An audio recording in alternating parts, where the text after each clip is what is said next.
Welcome, everybody, to the A Little Less Fear podcast. I'm your producer and host of the show, Dr. Lino Martinez. This is your motivational podcast of people's incredible journeys. Oh yeah, let's do this.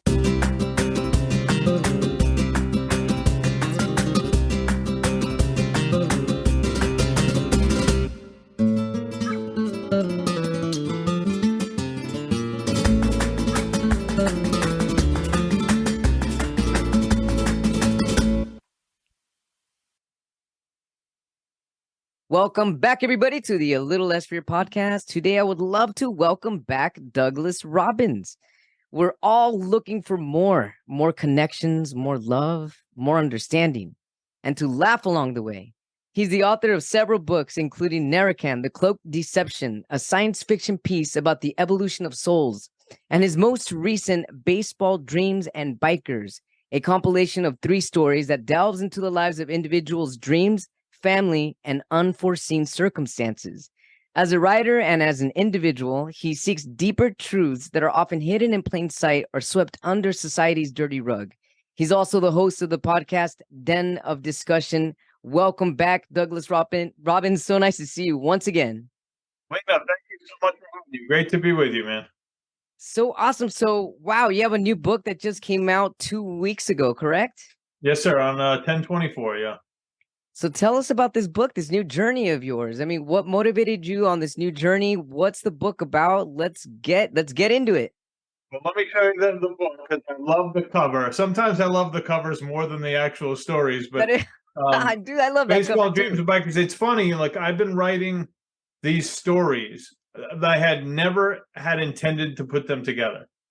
The story, Baseball Dreams and Bikers, was a separate story, another one called Someone Anonymous, the opening story, and then another one called Charlie Hero. Never in a million years did I think, oh, there's a current or a theme that runs through all of them. And then as I was kind of finishing them and thinking, okay, maybe I need this book to be a compilation, I started thinking, oh, these stories all go together because they're all about dreams, regrets. Who do we become when we don't uphold our dreams or hold on to them? And what happens when people see that we're falling off the path and right our direction? Because sometimes we don't even know that we're falling off the path. The dream remains the same, that idea off in the distance on the sunnier horizon. But sometimes we start taking a different route and we don't know that we are. And It's a day-by-day thing. And then we realize, oh, crap, how did I end up in this life? Right. And so that's really what, the stories are about. They all touch on the dreams that we're all trying to get to, that we all feel buried within our soul, in ourselves and in our souls. But I always feel like dreams, how we all view it, oh, it's your dream, huh? That's your dream. It's kind of a misnomer. It's really not a dream. It is your potential.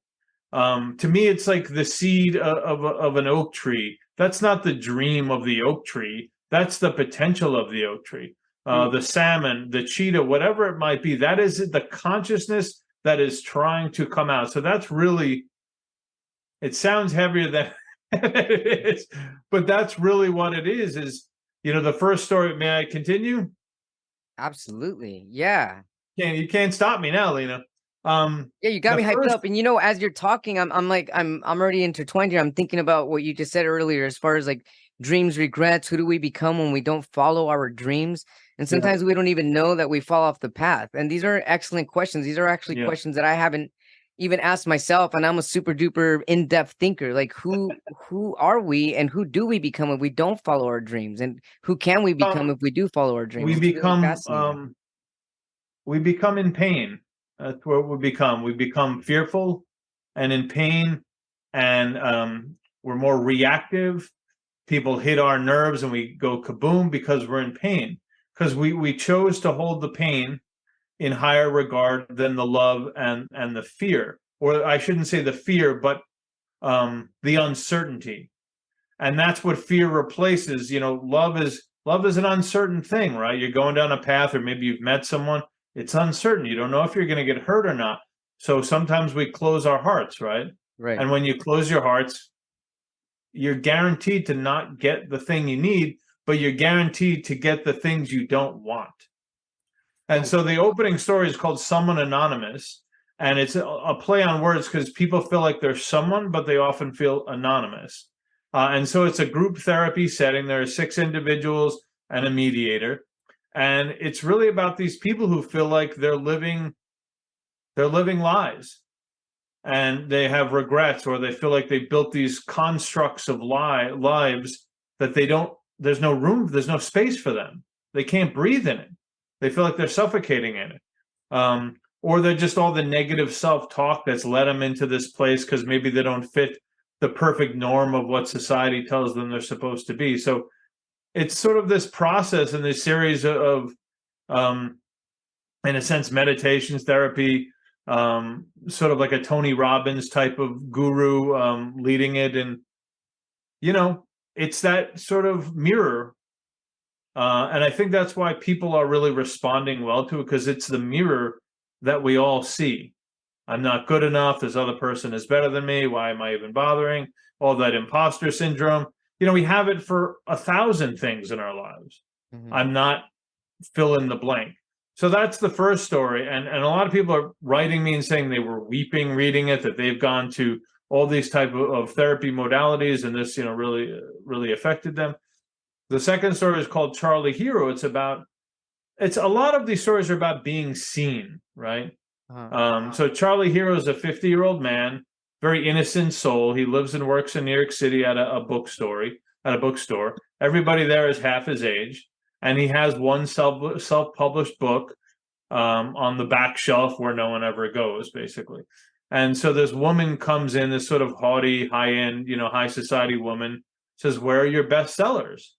And he says, "Oh, they're over there, but you should try, a book in the back. It's really good." And she's like, "I'm not going to try to read some book that no one's ever heard of." And so she really rejects him outright. And he realizes by a series of events that if he doesn't take life into his own hands, he's going to die this way because he's getting older and he's feeling mortality. And so even though he's a very innocent soul, he gets this crazy notion in the middle of the night that he has to take drastic measures to get onto the New York Times bestseller list, because he feels like that's the only way he's going to be seen. And then the last story is Baseball Dreams of Bikers, about this prodigy baseball player, this high school kid, and he's an outstanding player, but his parents start struggling. His father loses his job, so the parents are now struggling, and the father eventually leaves. The father had been a minor league baseball player, but never made it because he got injured. And so again, a lot of strife at home. So now the mother is a single parent, and the kid starts going off the path. Starts getting into drugs a little bit, more just for relief. And there's some people around him that are trying to manipulate him, basically. And then an ex-con uncle gets out of prison who's sort of been there, done that path. He was a gang member, and let's just say they kind of butt heads, but the uncle is not going to allow him to do what he did. Douglas, these all sound like real life stories. Are these real life stories, or are they kind of stories that you've maybe heard or felt? Or I know if you want to get really deep into it, we're all one consciousness. So these are life stories and ideas that are coming through to you. But where are these elements flowing through? Well, most stories are about me in some regard, or some sense or semblance of me, but it's also just people I know and things I've seen and experiences I've had, or they're not nonfiction, so you embellish, or you kind of take a scenario and kind of go from there or build from there. But for instance, Baseball Dreams of Bikers, the story, I was a really good baseball player and fell off the path, went down the wrong road, and never got to where I needed to get to. So I prematurely ended that dream. And I never had, anyone saying, "Hey man, like what's going on here? Like you're falling off the path. If you want to be a professional baseball player or anything, You have to stay the course, even during times of adversity. And I think not often enough are we taught that adversity is an important part of life. That's where you build muscle, you big, calluses and strength. This whole society, everybody wins, doesn't help teach people on how to actually accomplish things. Because once you're out of that kind of youthful stage, no one's going to give, pardon me, a rat's ass about what your dreams are unless you're taking them and holding on to them. Right. Yeah, that makes sense. So then you're getting these stories, or this specific story, baseball dreams, From the ethers, my friend, from the ethers. Yeah. So the very first story about someone anonymous. I love that title, by the way, Someone Anonymous. That's amazing. I love it. Thank you. The first story about group therapy and people sharing their stories and stuff, that's also coming from the ethers ideas of the mass consciousness, these stories that you're coming through, or stories that you've heard along the way. No, no one's told me these stories like, a cousin and I'm writing them down or something. These are just stories that I've slowly crafted over the years, and allowing these characters to sort of define their own lives. For instance, there's a very wealthy attorney in Someone Anonymous who, he doesn't like himself, even though he's very wealthy and has done incredibly well, but he feels very stilted and hidden. And he's like, that child keeps trying to get out. Like, he wants to laugh. And I don't know how to allow him out because I'm so serious. My job is serious. My wife is serious. My kids are serious. And so, like, his whole world is serious. Mm-hmm. And so he said, like, he says at some point, now this part was true for me in the industry I had been in, that he was reading some technical legal jargon wherever in a courtroom, and he had to excuse himself because that kid started laughing because it was so serious that he had to burst out into laughter. Yeah. So he had to excuse himself to the bathroom because this child, this thing that was suppressed, pushed aside, by his parents and by the culture he was being indoctrinated into, didn't allow playfulness. And so even as a child, if his pants got dirty, he cried because, like, he wasn't allowed to play. Right. And so, it kind of brings tears to my eyes a little bit. That was not me, but I knew someone like that. But, we're all repressed in some ways. Oh, yeah. So there's an opening, kind of the opening line of the story is, I was supposed to be someone, this older man says, who feels like his life was a waste. And so, it's also how you look at things. So the older man who feels like his life was a waste because he worked in insurance and whatever, he didn't fulfill his dreams. He wanted to be a writer. And so the moderator says, well, is that true? I mean, was your life really a waste? You had this beautiful relationship with your wife for 40 plus years, even though she recently died. So you had love. Your kids are successful interior designers and whatever. So it's not true that your life was a waste, but you didn't hold on to what you cared about and what you felt you needed to bring forward. So life isn't over. And so that's the thing. Like, when we start, we can take years and go in the wrong direction, right? And it's heavy and it feels horrible, and we think there's no turning back, like we're lost causes, right? But life isn't black and white, one or the other. It's a series of incremental steps. And so if you have taken 1,000 steps in the wrong direction, start taking a few steps in the right direction. And what's curious about that is you start feeling a little lighter. You start feeling a little more aligned with your true self, your higher self. And, your podcast is a little less fear. Well, when we go down the wrong road, we're holding on to fear. Yeah. Fear is what's driving us. It's insulating us. We can't do whatever. But it's a lie that we've been perpetuating for all these years or whatever, that because we've said it so many times, we believe it to be true. Yeah. But it's just a lie. Right. And, that's the thing with the brain. It doesn't necessarily care. The brain doesn't care if you reach that sunnier horizon. Your heart does. Your emotions do. The brain will just say, all right, this is where we are. Let's keep you in this box. Right. But Yeah, the problem is the box is a deadly place, or can be.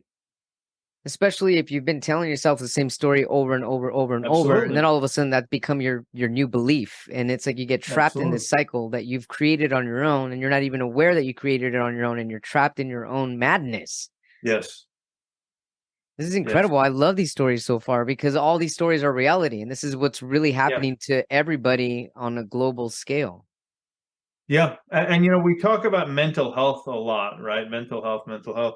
And, like mental health it's such a strange thing. It's like, well, of course you want to have good mental health, or you want to be positive, or, it's a strange thing, mental health, because the truth is that we're often mental unhealthy, right? We're sick.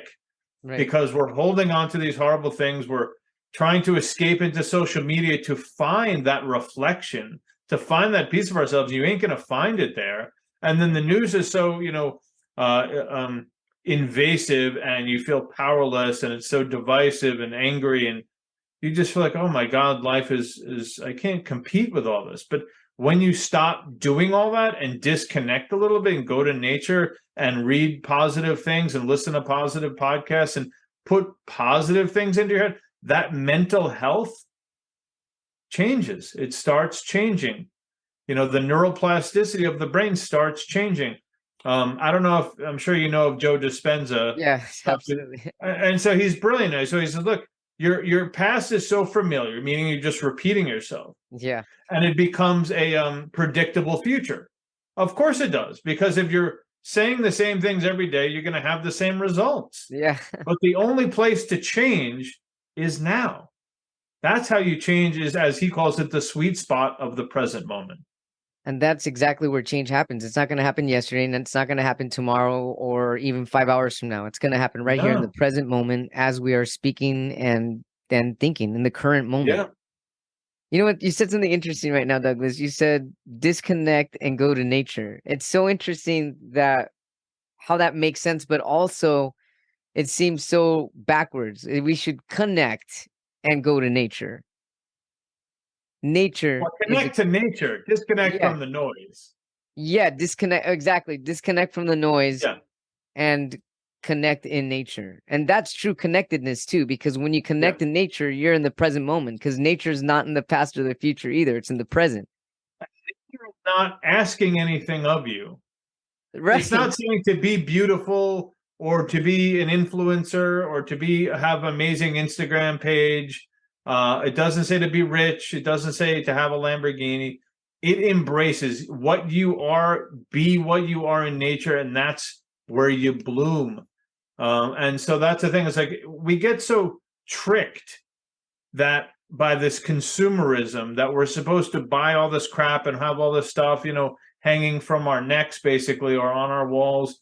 But that isn't the true life. The true life is the humanity that we have within us, the nature that surrounds us. We get reduced by the small life of debt and ownership. I mean, it's nice to own things, but it also owns us. Yeah. Right. So that's the danger. And I got to have that new car because it's instant gratification. But now you're in debt.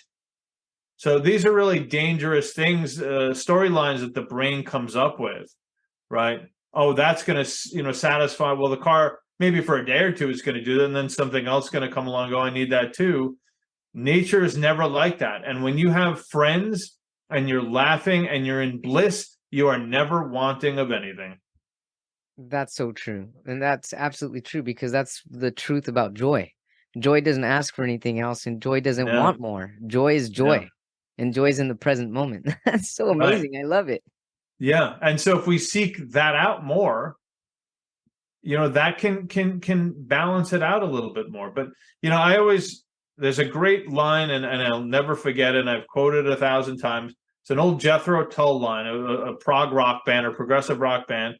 And the line was from a song called Skating Away on the Thin Ice of the New Day. And he said, we were born to born to humanity and sold to society. Yeah, that's so true. And that's the trick, right? Be good little worker bees, buy crap, watch TV, do it again. Oh my goodness. And you know what's crazy is, as you said that right now, that one of the things I thought of, like being born to humanity and sold to society. Like when you're sold to society, you that's where disease starts. That's where Absolutely. imbalances start. That's where Yes. disharmony starts, Yes. being sold to society. And that's actually what, as you were talking about earlier, going to social media, kind of trying to seek that validation, that outside validation, that's again selling yourself to society, even though there's no price tag, but the price tag is actually pretty hefty in the long run. Price tag is your soul, really, and your identity, because it's very superficial, you know, social media, right? I mean, so look how beautiful I am. Look at this great picture, this pose I'm in, like, right? It's all for the camera. Your life isn't that. Right? Nobody's life is that. Right. Even the best social media, I mean, they have people are people. Everyone's got something they're going through. That's for sure. That's for sure. And there's just so much noise because it's a feed. It's just these crazy algorithms that could just send you God knows what, and you have no choice. And it's just, oh, you get bombarded. Brain is not designed to handle that. That's overload. That's overstimulation. It's overstimulation and it takes away from the true interconnectedness of our authenticity. Speaking of interconnectedness and this conversation that we're having, how do Yeah. you define interconnectedness? You know, let me first say, I'm going to say the last thing about social media. We go there because we're trying to escape some discomfort. We go there because we're trying to find that mirror or someone like us. It's not the place you're going to find it. You have to work a little harder to find that. Absolutely. So interconnectedness. I had done a podcast on this a few months ago about the shared DNA of all creatures on the earth. And the slug, the dolphin, the bird, the tree. I think the trees have like 50% of the same DNA that we share. Slugs, dolphins have like 70%, et cetera. So talk about interconnectedness. That's amazing. These are our cousins, our brother, sister, however you want to refer to them. We are distant relatives. And I think that's why, like, it's so innate with us. I don't like cutting trees down. Yeah. It's heartbreaking when you see a dead animal on the side of the road. And generally speaking, like, we all feel this deep sense of connection and longing to animals, dogs, cats, whatever, the wilderness, giraffes. I was down in Costa Rica a few weeks ago and we saw a sloth. And it was so incredible. There was like 30 of us and we all waved like, hey. And he literally took very slowly, turned and went like that to us. And then he went back to the tree. It was like the craziest thing. Like you see strange animals together. I saw some video of like a bear and a wolf were like best friends. I Or love like it. I was driving. This was a few months ago. Also, I live kind of in the country, and it was a windy road, and a fox ran out into the road, and then he kind of waited, which was strange. And you would think maybe babies are coming or something. No, a raccoon was. Once the raccoon caught up to him, they took off again. Oh, I love it. And so interconnectedness to me is so much beyond what the brain thinks it is. It's this way broader self that, like I said, connects us to nature, wants to see healthy rivers, dolphins, etc. Is always amazed when you see a bald eagle or a cardinal or whatever it might be.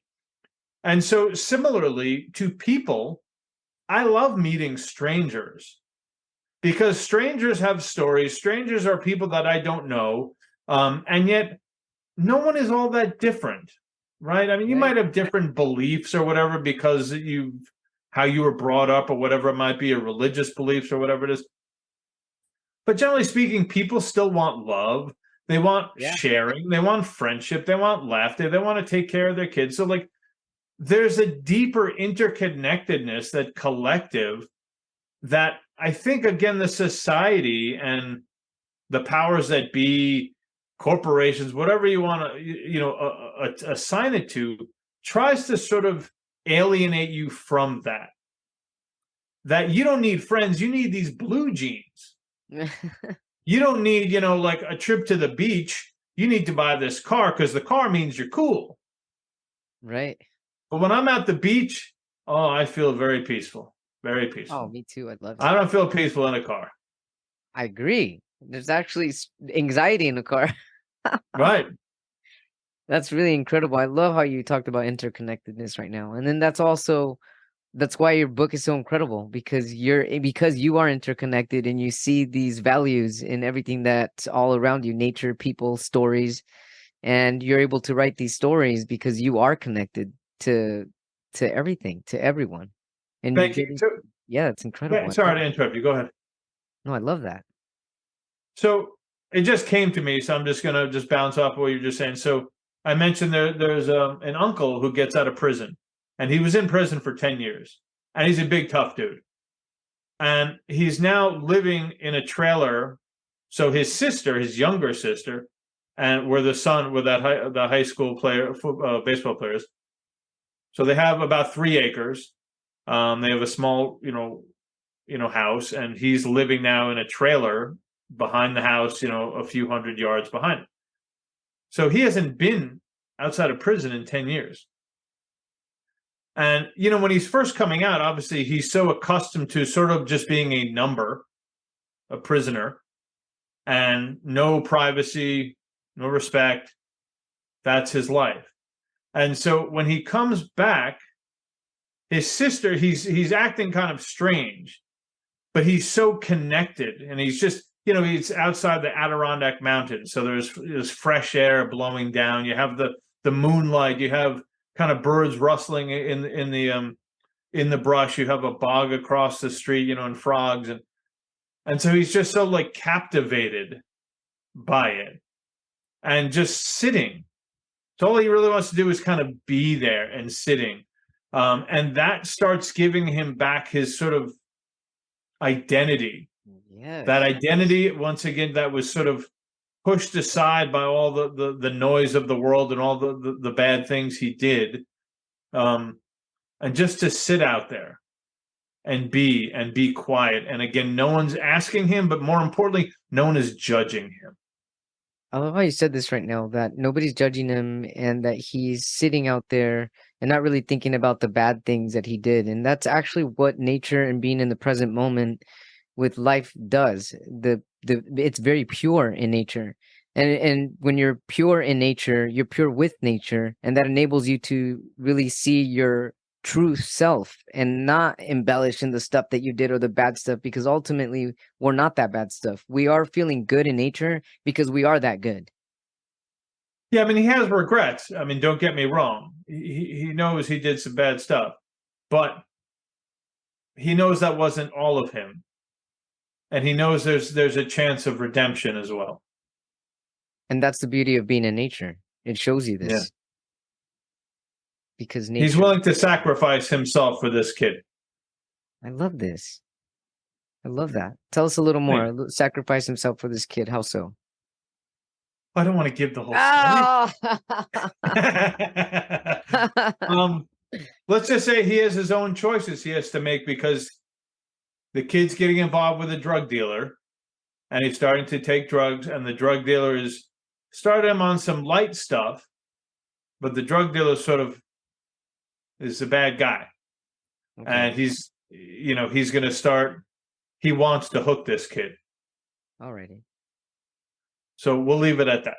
We'll leave it at that, which is common stories happening every day, all the time, everywhere, all around the world. Yes, sir.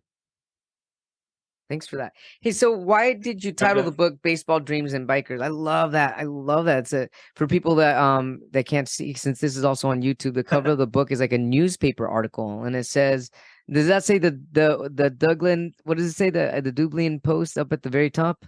Oh, the Downtown Post. Yeah, I wanted like a newspaper. Exactly. There's a little coffee cup and a baseball. Yeah, I love that. Excellent cover. Pictures. Yeah, thank you. Yeah. Why did you choose the very last story to be the title of the book? It really chose itself more than anything. And it's funny because initially I was calling it Charlie Hero and Other Stories, which is the second story. Charlie Hero is the shortest story. Then I was like, well, I'll call it Someone Anonymous and Other Stories. Yeah. And then I was like, look, Baseball Dreams and Bikers is the longest of the stories. It's basically a novella. It's a 30,000 word novella within it. But I just started thinking this story needs to be, because it's Americana is really what it is. Baseball, bikers, farmland, fields, but then all the other stuff, family drama, etc. Two of the other stories take place in New York City, but this takes place more upstate.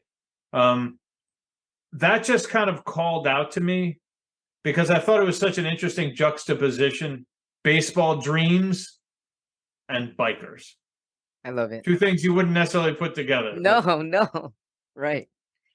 Hey, so what motivated you and inspired you to write this book?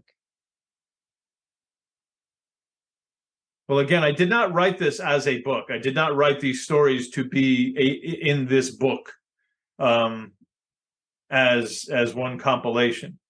I think I started Someone Anonymous probably because of my own struggles with being seen, and that dichotomy that we all struggle with at times, of that other self trying to get out. Well, how the hell do you get it out? Right. You get it out by honoring it. You get it out by saying, this is who I am. And slowly that higher self and that, let's just say, the physical self kind of start merging. Charlie Hero, again, my own similar of, I'm a writer. I'm not getting the notoriety I need, to really live that life. I was working in another job and was really fighting to see myself in this way, for the world to see me in this way. And then Baseball Dreams and Bikers, like I said, I mean, again, I don't know where all the pieces come from, but I've always been a motorcyclist, or not biker in the sense like a gang member, but like just, I've always ridden. And then I had my own baseball dreams that they never came to pass. And that was my fault. People around me didn't really notice that I was struggling. I didn't know how to ask for help. And, so it died on the vine. It died prematurely. So I think this is the way of honoring things, of saying, hey, let's put a spotlight on this. Maybe there are other people who have gone through something similar. Oh, I'm certain of it. So, Douglas, if these stories or some of these stories are reflections of your inner truths, how did you feel writing them out and it now being published? Do you feel that you have a voice now to that other self or selves of yourself? How many selves do I have? I know. The people do. We have different selves. We do. It is true. Different facets, different ages, and yes, the child and the teen, and the adult, and I always, all of my writing is a reflection of that. Love in a Dying Town, Narican, even though it's sci-fi, it's really about the self, and how media manipulates and information is manipulated, but it's also about us healing and us evolving. So what was the question again? Do you feel that now that you've reflected and had some inner reflections and created a compilation of stories, do you feel that you have some more clarity about yourself, that you voice these inner reflections that perhaps you didn't have a voice to before? I think I'm proud of it. I'm proud of it because I've gotten, again, all great ideas die in the dark. Yeah. And I feel like this is, I think we're discussing before the show, like I have a marketing team around me now. I have a PR person, I have a social media. I have these really sharp people. I could never do all the stuff that they're doing. No. And so I'm so grateful because they're helping me bring it to the light, and nobody builds anything alone. Nobody.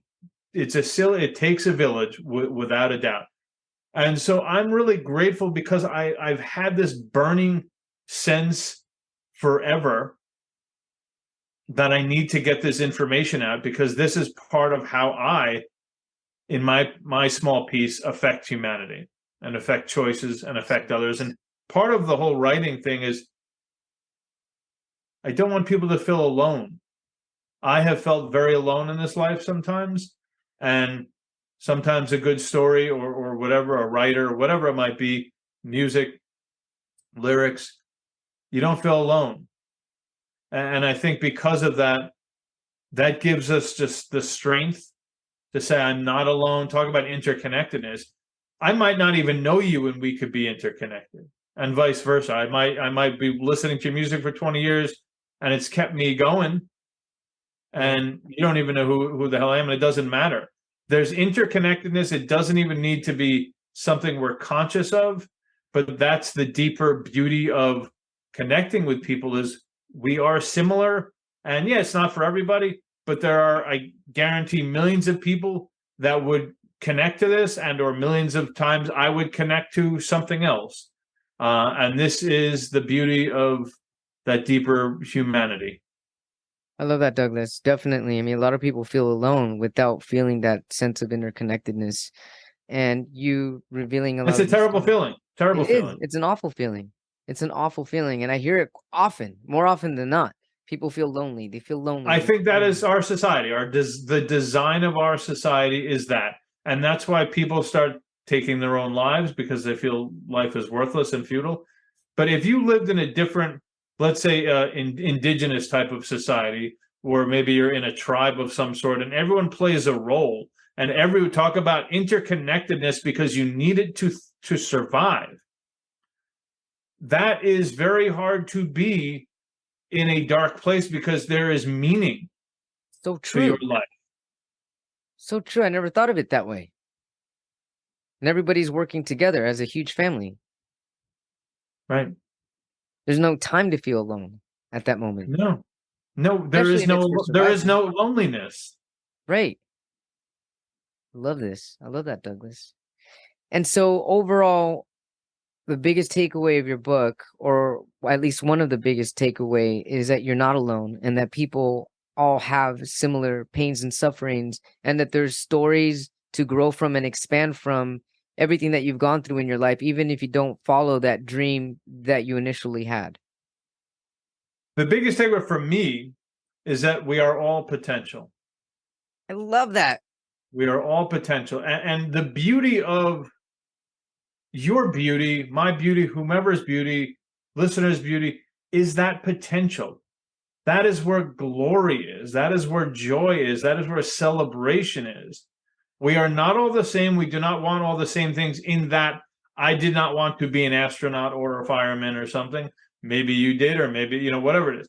So there's a beauty to everyone to bring forward. But what happens is we get jilted and stilted and beat down, and Yes. we hide away because of someone around us or society or whatever it is, and our own voice starts saying, yeah, you're an idiot, don't do that. Join the group. Yeah. Yeah, but there's no freedom in the group. There's no individual, celebration in the group. So that's the danger when we go to the group for safety. I mean, we need it sometimes if there's a mountain lion, but in general, like, you're harming yourself if you're not honoring your own opinion and thoughts and feelings. You are harming yourself if you're not honoring your own thoughts and opinions. Thoughts, opinions, and feelings. Yeah. And most of the time, people are not. Actually, most of the time, that's how people are operating. We're regurgitating because what others said, and we're on autopilot. Yep. Yeah, regurgitating on autopilot. Yep. And that's how we lose our authentic selves. Yes, sir. 100%. So then how do people find their authentic self if that's something they're struggling with? Well, again, what's the name of the show? A Little Less Fear. A Little Less Fear is, again, putting good things in you, putting good thoughts in you, but being surrounded by good people and good things. Like, you're not going to get better if you're around some horrific person, some toxic person. You're not going to get better. So we have a responsibility, no matter who this person is or who these people are. We have responsibility to ourselves, to God, to some higher self, to the purpose, the whole reason we're on this planet is to fulfill that potential. And we all have to stop compromising and sacrificing for someone else, because we're safer now. If I play the game, I'm a good little boy, good little girl, playing this game, you're never going to get what you think you're getting. And the person, whatever it is, you're not even allowing them to be authentic because you're playing a game with them. Exactly. So if you're not being authentic in your own voice, you're not allowing other people to be authentic in their voice. And you're Right. both basically being inauthentic together, not allowing expansion to take place naturally. It's easy to be conditional, right? Because we're groomed to be conditional. We're taught as kids, don't do this, do that, don't do that. Like, okay, mommy and daddy like it when I behave this way. I get cookies this way, or I get rewards. I get their love this way. But that's a dangerous thing, especially, it's one thing as a child because you're vulnerable and you're reliant upon them. But as an adult, if you're still behaving this way, I mean, I've had to go through some of the stuff myself, just like, oh yeah, why am I doing the dishes? Is it so my wife pats me on the back and basically that good little boy? Or am I doing the dishes because the dishes need to get done? Right. Correct. Oh man, Douglas, I feel like we can go into these incredible topics deeper and deeper. I love this. It's so awesome to connect with you again after over a year of connecting with you the first time. And I'm certain I remember we had a really great conversation as well. And I really enjoy being interconnected with you and your Yes. energy. Really, definitely like-minded, help each other expand and bring out the best in each other and one another. I really appreciate it. And Well, so your I book, see that in yeah. you as well, Lino. I know you're a light soul, and I appreciate it, a smiling soul filled with light. So I appreciate you having me back on. And I appreciate you seeing yourself in me because we're mirroring each other. That's for sure. That's beautiful. So where can our viewers, our watchers, and our listeners find your new book, Baseball Dreams and Bikes? Bikers, yeah. Bikers. Baseball Dreams and Bikers. You can find it anywhere. I mean, Amazon. It's getting a ton of great feedback. I really am so happy, and just when you feel validated, like I'm putting all this hard work into it. I'm giving it to strangers, and they're going, "Yeah, this is good. Thank you." That's the best feeling. I wouldn't have this feeling if I hid myself and stayed hidden and didn't put myself out there. But you can find it on Amazon. You can find it at Barnes and Nobles and wherever, Google and Amazon, Apple Books, and wherever you find books. I need to get an audio book. I'm not there yet, but the paperback and the ebook are available. Douglas Robbins, everyone, also has his own podcast called Den of Discussion. And how can we find your podcast? It's just wherever, Spotify, Apple, the Den of Discussion. We handle, topics, creativity, mental health, sustainable living. It's anything that touches the human condition. And, there's so much that, it's funny, the news isn't the news. The news is noise and it's drama to affect you on this sort of visceral level, to feel bad and, oh my God, this terrible stuff in Israel and Hamas. But that's all you hear. Like, there's a million other things going on in the world. And I'm not sure really, yes, that's horrible, but there's plenty of other things that are affecting people deeply that isn't on the news. So I love to get into things that just sort of, like I said, affect the human condition and try to get into a little deeper perspective than you would get sort of on social media or, on news. I love that, Douglas. Douglas Robbins, everybody, on A Little Less Fear podcast. How can our viewers, our watchers, and our listeners find you if they need to get a hold of you? DouglasRobinsAuthor.com. You could find me there, and there's a contact page, so you can certainly email me if you need. And then you also, if you want to get on the newsletter with my podcasts and blogs and books, then you get a little story called Barbecue Dinner, which is such a great little old story. DouglasRobinsAuthor.com. Douglas Robbins, everyone, thank you so much for being on A Little Less Fear podcast. I look forward to keeping in touch with you, and best of wishes. Happy holidays to you and your loved ones, and best of luck with your new book. Thank you, Lino. Much appreciated. Happy holidays to you. Thank you. Thank you all so much for tuning in to the Dr. Lino Show, A Little Less Fear podcast. If you'd like to get a hold of me, you can do so by sending me an email at a little less fear at gmail.com or through an inquiry from my website at www.alittlelessfear.com, where you will always find information on where to get my book. You can get my book on Amazon and Amazon paperback version, Kindle or Kindle Unlimited. And I also create incredible visual video poetry for people that are interested in marketing or even just to send a personal note to anybody or somebody that you might love. So yeah, check it out. I love it. Poetry is my passion, one of my other passions, aside from doing what I do right now, which is giving you all the motivation that you need to keep growing, to keep motivating people, motivating yourself, and to keep expanding. I love you all so much. Have a blessed day and take care. Rock on.